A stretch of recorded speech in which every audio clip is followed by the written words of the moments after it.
Hello friends, welcome to लक्ष्य law academy. जैसा कि मैंने आप लोगों को बताया था कि जो छत्तीसगढ़ का हम माइनर एक्ट पढ़ रहे हैं, यानी कि हमारा छत्तीसगढ़ रेंट कंट्रोल एक्ट 2011, इसमें अभी तक हम 10 लेक्चर्स पढ़ चुके हैं, जिसमें हमने सेक्शन 12 जो सबसे इम्पॉर्टेंट सेक्शन है हमारे इस एक्ट की, वो हमने कंप्लीट कर ली है। और सेक्शन 12 जो कि बात करती है rights and obligation of landlord and tenant, है ना, जो भवन स्वामी होता है और जो किराएदार होता है, उसके अधिकारों और बाध्यताओं से रिलेटेड संबंधित जो है वो बात करती है हमारी कौन सी सेक्शन 12। तो उससे रिलेटेड जो है 4 शेड्यूल है, हमने अपने प्रीवियस लेक्चर में देखा। आप लोगों ने अगर नहीं देखा हो पुराना लेक्चर जो कि हमने बोर्ड पर पढ़ा था, तो आप लोग एक बार उसको देख लीजिए, है ना, कि उसमें जो है हमने देखा था कि जो राइट्स एंड ऑब्लिगेशंस हैं वो बताई गई हैं शेड्यूल में, लेकिन उसका मेंशन हमको मिलता है सेक्शन 12 में। बहुत इंपॉर्टेंट है, वहां से क्वेश्चन आपको आएगा सेक्शन 12 से 110% वहां से क्वेश्चन आपको बनेगा। तो वो सेक्शन आपको अच्छे से पढ़नी है, आप लोग अच्छे से पढ़िए, और एक बार उससे रिलेटेड जो मेरा लेक्चर है वो भी आप देख लीजिए, तो आपको पता चल जाएगा कि उसमें इंपॉर्टेंट क्वेश्चन क्या फ्रेम होगा, है ना, क्या क्वेश्चन बन सकता है। और उससे रिलेटेड एमसीक्यू जो है, इंपॉर्टेंट क्वेश्चन जो है सेक्शन 12 से, और जितनी भी हमने प्रीवियस लेक्चर पढ़े हैं उन सारे सेक्शंस से जो भी इंपॉर्टेंट क्वेश्चंस आपके बन सकते हैं वो सब मैंने ग्रुप पर डाले हुए हैं। तो अगर अभी तक आप लोगों ने ग्रुप ज्वाइन नहीं किया है तो आप लोग जो है ग्रुप ज्वाइन कर लीजिए, है ना।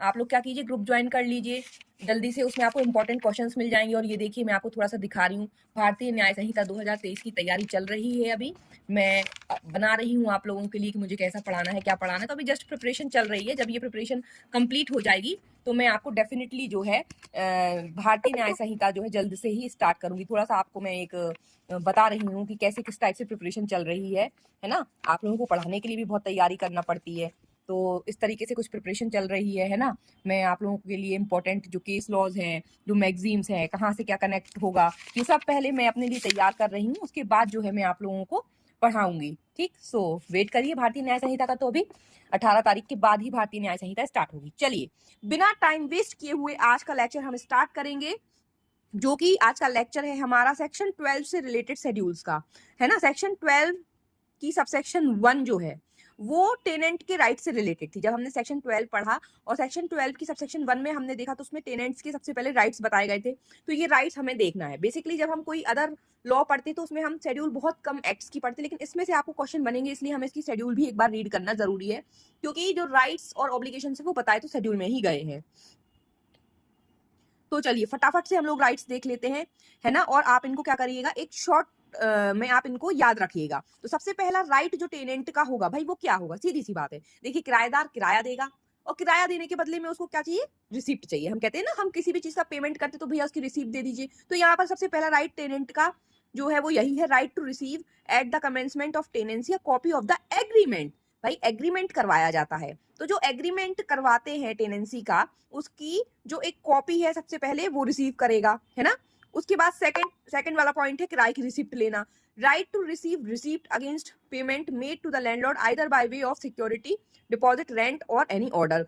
जो भी हम रेंट, जो भी हम किराया देते हैं लैंडलॉर्ड को, मकान मालिक को जो भी हम किराया देते हैं, उसकी रिसिप्ट को रिसीव करने का अधिकार होता है, ठीक। एग्रीमेंट की फोटोकॉपी लेने का अधिकार होता है, ठीक। उसके बाद right to receive accommodation in good and tenantable state before occupation. जब तक हम जो मकान किराए पर ले रहे हैं, जब तक हम किराए पर नहीं लेते हैं तब तक तो आप कैसा भी रखे रहो, लेकिन जिस दिन मकान किराए पर चले जाता है तो ये अधिकार बन जाता है एक किराएदार का कि उसको जो मकान है वो कैसी कंडीशन में मिले, गुड एंड टेंटेबल कंडीशन में। हिंदी में क्या लिखा गया है इसमें, अच्छी और वास योग्य स्थिति में, ठीक है। हिंदी में क्या लिखा गया है, प्रवेश के पूर्व वास सुविधा अच्छी और वास योग्य स्थिति में प्राप्त करने का अधिकार होता है किसका, किराएदार का, ठीक है। पहला हो गया करारनामा की एक प्रति। इस तरीके से आप लोग पॉइंट बना लीजिए थोड़े छोटे छोटे, क्योंकि इतनी लंबी लंबी लाइन कहाँ तक याद रखेंगे। तो पहला अधिकार हो गया करारनामा की एक प्रति प्राप्त करने का। दूसरा हो गया जो भी किराया देते हैं उसकी पावती प्राप्त करने का, है ना, रिसिप्ट को लेने का। दूसरा है अच्छी और वासयोग्य स्थिति में जो हमारा भवन है उसको लेने का अधिकार।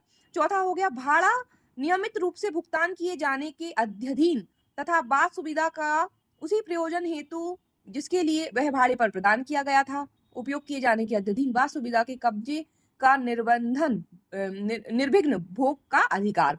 तो मतलब इसमें ये कहा गया कि किसी भी प्रकार का विघ्न नहीं आना चाहिए किराएदार को। उसने जिस पर्पज से किराए पर मकान लिया है, अगर वो उसी पर्पज से किराए के मकान को यूज कर रहा है तो उसको उस पर कब्जा रखने का कैसा अधिकार होगा, निर्विघ्न। तो आप इसको अंडरलाइन कर लीजिए। बस आप जो किराएदार है वो उसी पर्पज से मकान को यूज करे जिस पर्पज से उसको दिया गया है, तो उसको फिर निर्विघ्न कब्जे का अधिकार होगा। ठीक है।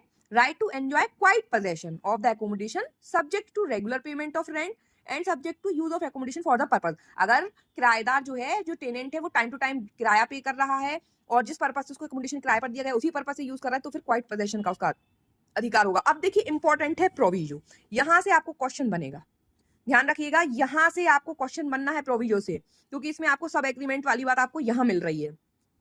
Provided in the event of death और mental incapacitation of the tenant, his widow और wife shall automatically be deemed to be the tenant. जब हमने टेनेंट की परिभाषा पढ़ी थी, जब हमने जो हमारा किराएदार है उसकी परिभाषा पढ़ी थी, तब मैंने आपको ये चीज थोड़ी सी मेंशन की थी और मैंने आपको बताया था ये मैं आगे बताऊंगी। तो ये है वो चीज, जब हम टेनेंट की परिभाषा पढ़ते कि टेनेंट में कौन कौन आएगा, तो टेनेंट की परिभाषा में हमने पढ़ा था कि स्पाउस आते हैं, मतलब पति पत्नी जो होते हैं वो टेनेंट माने जाते हैं। जब हम टेनेंट की परिभाषा पढ़ते हैं तो उसमें हमने देखा था कि टेनेंट में कौन कौन आता है, तो टेनेंट में इंक्लूडिंग पर्सन्स में जब हमने देखा तो इंक्लूडिंग में कौन कौन आ जाते हैं, स्पाउस भी आ जाते हैं। ठीक है ना। डेथ वाला उसमें एक प्रोविजो था, तो वहां पे भी जब हम सब क्लॉज 2 पढ़ते हैं और सब क्लॉज 2 में जब हमने देखा था रेसिडेंशियल पर्पस के लिए और नॉन रेसिडेंशियल पर्पस के लिए, तो अगर डेथ हो जाती है पर्सन की तो फिर कौन होगा, तो हमने उसमें देखा था डेफिनेशन में कि अगर टेनेंट की डेथ हो जाती है तो ऐसी कंडीशन में अगर रेसिडेंशियल पर्पस के लिए है या नॉन रेसिडेंशियल, दोनों ही कंडीशन में जो सर्वाइविंग स्पाउस रहेगा, जो जीवित उसका साथी रहेगा, वो मतलब अगर पति ने मकान अपने नाम से किराए पर लिया था, पति के नाम से टेनेंसी एग्रीमेंट बना था और पति मर जाता है, तो सर्वाइविंग स्पाउस कौन है, उसकी पत्नी। और पत्नी के नाम पे अगर मकान किराए पे था, पत्नी के नाम से एग्रीमेंट बना था और पत्नी मर जाती है, तो सर्वाइविंग स्पाउस कौन कहलाएगा, तो उस कंडीशन में सर्वाइविंग स्पाउस कौन कहलाएगा, उसका पति कहलाएगा, उत्तरजीवी पति या पत्नी। ठीक है। तो अब उस पॉइंट पे यहाँ पर अपन को टेनेंट की जो परिभाषा पड़ी थी वहां से कनेक्ट करना है ये प्रोविजो। आप लोग चाहे तो यहाँ पर लिख सकते हैं, यहाँ पर आप क्या जोड़ लीजिए, प्लस डेफिनिशन ऑफ टेनेंट और उसका भी कौन सा, क्लॉज 2, इस तरीके से आप मेंशन कर लीजिए। हिंदी वाले हिंदी में लिख लीजिए, यहाँ कहां पर ये जो आपका जो परंतु है ना, इस पे लिख लीजिए, परंतु पे। परंतु पे आप क्या लिख लीजिए, परंतु पे आपको यहाँ क्या करना है, परिभाषा किसकी, किराएदार की, किराएदार की परिभाषा, उसका भी क्लॉज 2। ठीक, इस तरीके से मेंशन कर लीजिए कि ये आप साथ में इसको देखेंगे।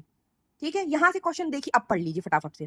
Provided in the event of death और मेंटल इनकैपिटेशन। अब जब हमने परिभाषा में देखा तो परिभाषा में सिर्फ बात आई थी डेथ की, कि अगर उस व्यक्ति की, किराएदार की मृत्यु हो जाती है तो, मृत्यु हो जाती है तो क्या होगा, तो मृत्यु हो जाती है अगर, तो फिर वहां पर सर्वाइविंग स्पाउस की बात हो रही है, लेकिन यहाँ पर है मेंटल इनकैपिटेशन, मतलब जिस व्यक्ति के नाम पर किराएदारी एग्रीमेंट बना है, तो अगर वो मेंटली इनकैपेसिटेट हो जाता है, मतलब मानसिक रूप से रोगी अगर वो हो जाता है, तो यहाँ पर वो चीज भी कवर की गई है।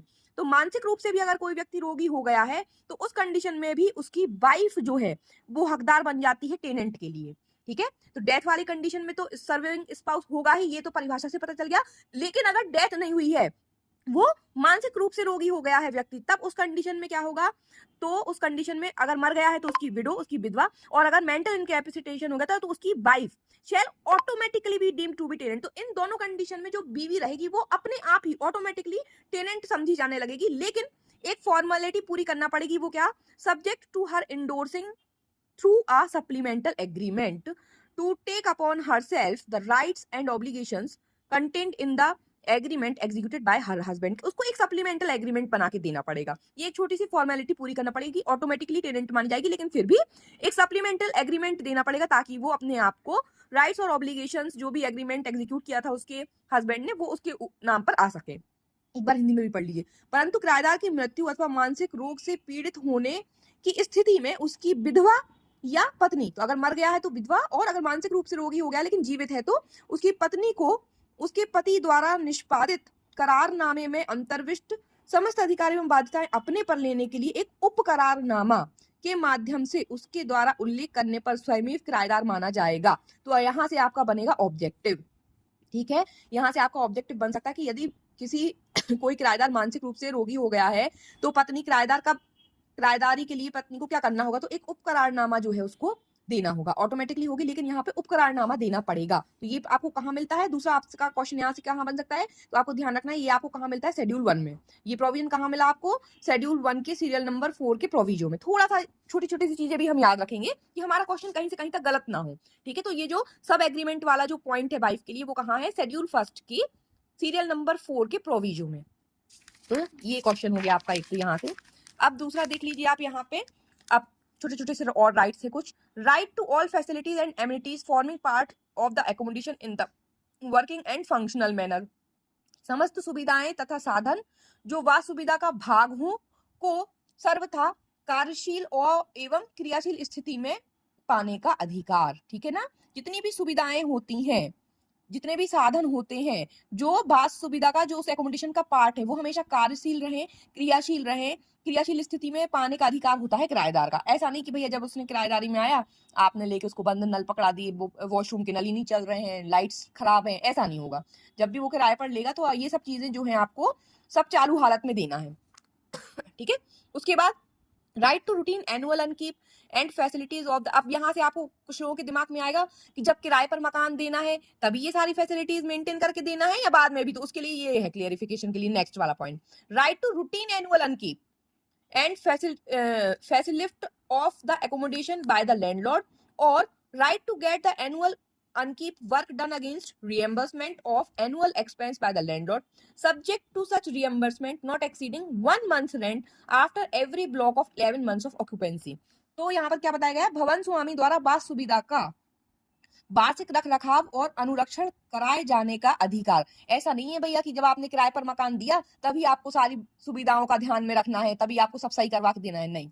जो 11 महीने का हम एग्रीमेंट बनाते हैं, तो जैसे ही वो 11 महीने का एग्रीमेंट खत्म होता है और आपका किराएदार कंटिन्यू रह रहा है, तो उसके बाद हर वार्षिक पे, मतलब एनुअली बता रहे हैं, एनुअली ये जिम्मेदारी भवन स्वामी की होती है, मकान मालिक की होती है, लैंडलॉर्ड की होती है कि हर 11 महीने के बाद वो सारी सुविधाओं को अपडेट करता रहे। तो यहाँ पर ये वाला पॉइंट यही बताया गया है कि जो भी भवन स्वामी होता है, जो भी वास सुविधा में जो वार्षिक रख रखाव होगा, उसका अनुरक्षण कराए जाने का अधिकार किसका होगा, किराएदार का होगा। किससे, भवन स्वामी से। मतलब किराएदार बोलेगा कि भाई साहब यहाँ पर ये प्रॉब्लम हो गई है, ये प्रॉब्लम हो गई है, ये प्रॉब्लम हो गई है, तो ये जो चीजें हैं, सुविधाएं हैं, आप इनको ठीक करवा करके दीजिए। तो इसके लिए क्या बोला गया है इसमें, वार्षिक रख रखाव और अनुरक्षण कराए जाने का अधिकार या भवन स्वामी द्वारा। अब यहाँ पर देखिए, अधिकार तो किराएदार का है ही, लेकिन भवन स्वामी भी क्या कर सकता है, भवन स्वामी द्वारा वास्तविक व्यय की प्रतिपूर्ति कर वार्षिक रखरखाव हेतु कार्य करवाने के अधिकार।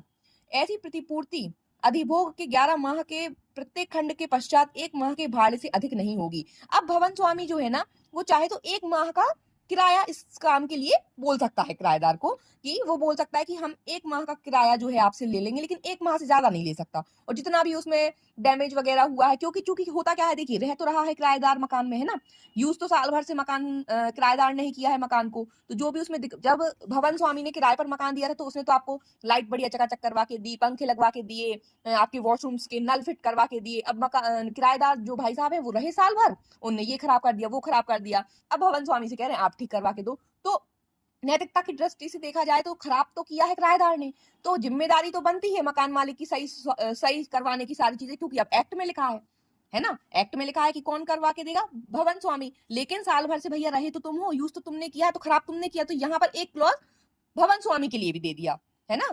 किसके लिए दे दिया, लैंडलॉर्ड को भी एक फायदा दे दिया इस एक्ट में कि ठीक है, लैंडलॉर्ड वार्षिक रख रखाव तो रखेगा, किराएदार का ये अधिकार है कि वो लैंडलॉर्ड से करवाएगा ठीक सब कुछ, लेकिन भवन स्वामी जो है वो वास्तविक व्यय की प्रतिपूर्ति भी मांग सकता है। वो कह सकता है कि आप हमें कम से कम 1 मंथ का रेंट दे दो। तो यहाँ से आपका देखिए क्वेश्चन बनेगा, ये इंपॉर्टेंट है 6 वाला पॉइंट, इसलिए मैं इस पर टाइम ले रही हूँ इतना, कि क्या भवन स्वामी को जो वास्तविक रख रखाव करना होता है तो क्या वो स्वयं के खर्चे पे करेगा। तो देखिए 1 माह के भाड़े से अधिक नहीं होगा, मतलब वो 1 मंथ का रेंट ले सकता है भवन स्वामी, किससे, किराएदार से। किस चीज के लिए, वार्षिक रख रखाव के लिए 1 मंथ तक का किराया वो ले सकता है और फिर वार्षिक रख रखाव कर देगा।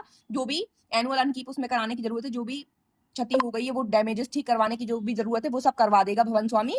1 माह का रेंट लेकर के करवा सकता है, ठीक है। कार्य करवाने का अधिकार ऐसी प्रतिपूर्ति अधिभोग के 11 माह के प्रत्येक खंड के पश्चात 1 माह के भाड़े से अधिक नहीं होगी। 11 महीने के बीच में अगर कुछ खराब होता है, यहाँ पर देखिए ये वाला पॉइंट है, 11 माह के प्रत्येक खंड के पश्चात जो एग्रीमेंट बनता है 11 मंथ का, तो 11 मंथ का एग्रीमेंट बना, उस बीच में अगर कोई चीज खराबी हो रही है तो दायित्व नहीं है किसका, भवन स्वामी का, तब तो किराएदार भैया तुम खुद ठीक करवा लो, तुम्हारा नल टूट गया, कुछ भी हो गया, आप खुद ठीक करवा लो। लेकिन 11 महीने का जैसे ही एग्रीमेंट खत्म हुआ उसके बाद अगर आप कह रहे हो कि मकान मालिक आप करवा दीजिए, तो मकान मालिक करवा देंगे, और वो तब भी वो क्या ले सकते हैं, बदले में 1 माह का रेंट ले सकते हैं। ठीक है, तो लैंडलॉर्ड जो है वो क्या कर सकता है, कितना ले सकता है, 1 मंथ रेंट जो है वो ले सकता है after every block of 11 month of occupancy. ठीक है, जो 11 मंथ के टेनेंसी एग्रीमेंट बना है, जैसे ही वो 11 मंथ कंप्लीट हो जाएंगे तो उसके बाद 1 मंथ का रेंट लेकर के वो एनुअल अनकीप जो है, लैंडलॉर्ड एनुअल अनकीप जो है वो करा सकता है, जो भी उसमें डैमेजेस हुए हैं वो ठीक करवा सकता है। ठीक है, लेकिन विद इन 11 मंथ्स अगर कुछ डैमेज हो रहा है तो वो कौन करवाएगा, वो टेनेंट ही करवाएगा। कुछ चीजें अंडरस्टूड होती हैं, लॉ जो है वो इंटरप्रिटेशन का है ना, इंटरप्रिटेशन करना पड़ता है लॉ का।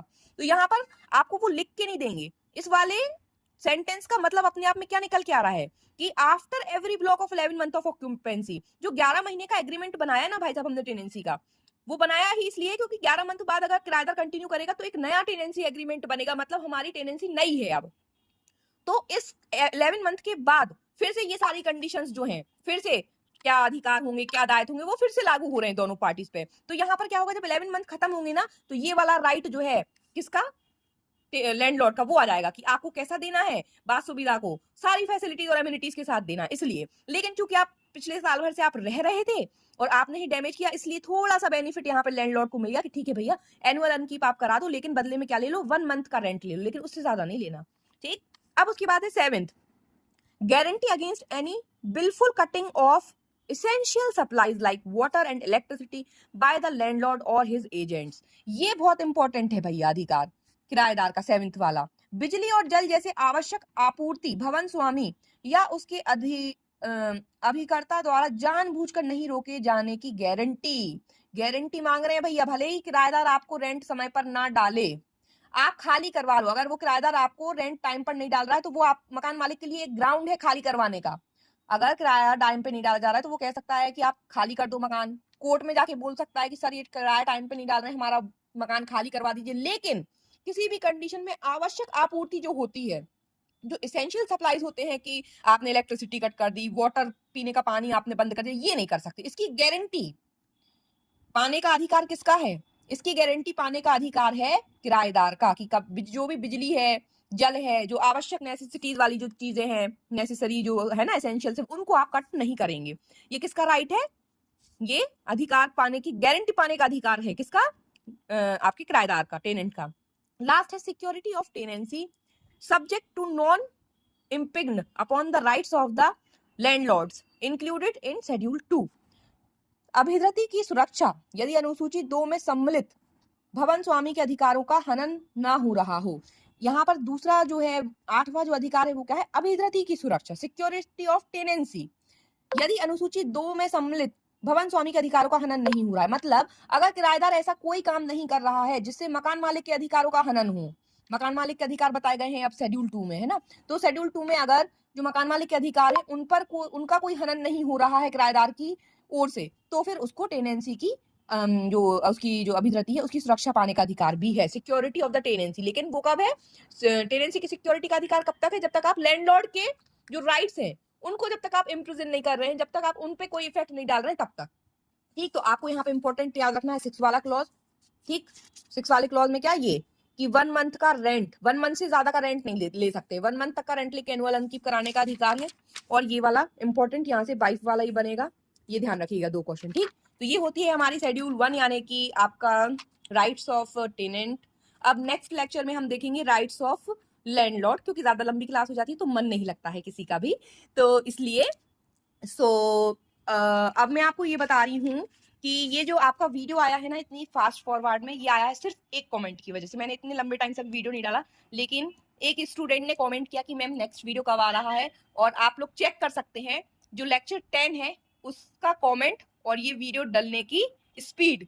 तो आप लोग कमेंट कीजिए तो मैं जल्दी जल्दी बहुत सारे वीडियोस लाऊंगी। मुझे वीडियो बनाने में, शूट करने में कोई प्रॉब्लम नहीं है, पढ़ाने में भी कोई प्रॉब्लम नहीं है। प्रॉब्लम मुझे सिर्फ इतनी आ रही है कि अगर मैं मेहनत करूं तो कम से कम बच्चे तो, स्टूडेंट्स तो कम से कम मुझे कमेंट करके कुछ तो कहें कि मैम आप अच्छा पढ़ा रही हैं, और वीडियोस लाइए, इस सब्जेक्ट की लाइए, उस सब्जेक्ट की लाइए। एंड आई थिंक इतना तो मेरा अधिकार बनता है कि इतनी मेहनत के बाद इतना अप्रिशिएशन तो मुझे मिले। तो चलिए मिलते हैं हम अब नेक्स्ट लेक्चर में सेकेंड शेड्यूल के साथ, तब तक के लिए टेक केयर।